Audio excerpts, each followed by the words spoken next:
The Yuma Library turns 100 in February 2021. Let's find out what type of outfit you would probably wear or make for your trip to the library.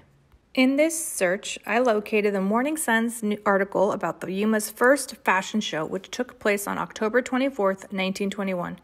It took place about 8 months after the library's opening, but nonetheless, it shows the development of how retail clothing stores unfolded in Yuma. This event was hosted by Sanguinetti's department store.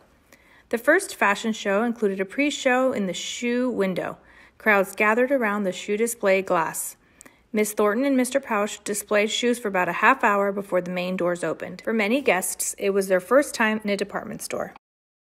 Many of the models were local Yumans, such as Miss Zola Alexander, who excelled in a beautiful gown of black lace.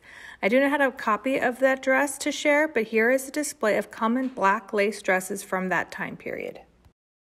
During the show, Miss Carmen Ochoa was one of the several local singers that were used to entertain the guests. She chose to sing a song in Spanish with an English song as well. Later, Miss Thornton and Mr. Baltz danced the waltz throughout the store. As evidenced by news clippings from Somerton and Gadsden in the following week, the event was quite popular. The ladies of Gadsden were amazed at the beautiful variety of styles, and a large number came from Somerton to watch the show. At the opening of this program, you heard correctly when I said that you may have had to make your outfit to come to the library. That's right, I said make. The idea of using personal use sewing machines was becoming popular. Here is an example of a Singer sewing machine, model number 15. Using your sewing machine or by hand, here are patterns that you may have used during the 1920s.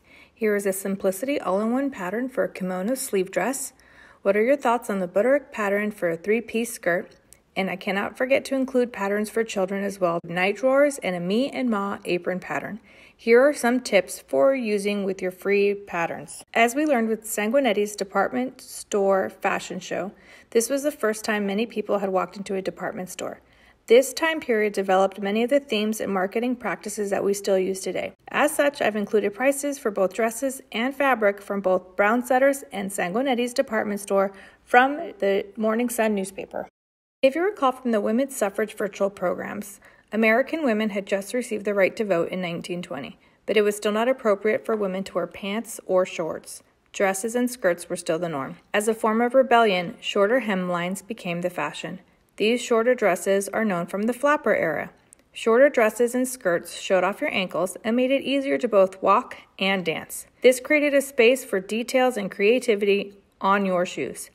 Many shoes resembled the classic children's Mary Jane style shoe with a twist, as this was a way to show that one was youthful and carefree.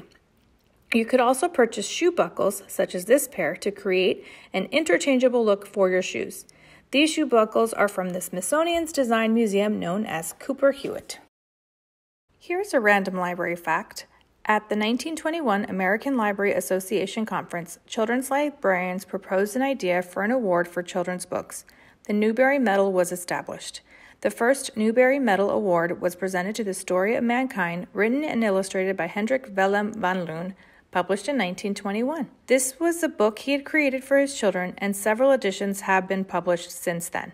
Someone may have even checked it out in 1921 at our library. The most recent 2020 Newbery Medal Award went to Jerry Craft's books, New Kid.